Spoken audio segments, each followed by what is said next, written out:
Maria, cheia de graça e consolo, venha caminhar com teu povo, nossa mãe sempre será.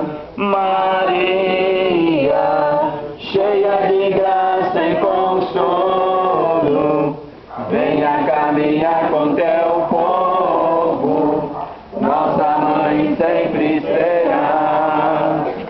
As irmãs agora conduzirão os mistérios luminosos. Nós vamos rezar o texto em honra a Nossa Senhora do Carmo. No primeiro mistério, contemplamos o anúncio do profeta Isaías, que proclama aos pequenos e alegra-se em Deus, porque a glória do livro lhe será dada. Nesse mistério, nós vamos rezar.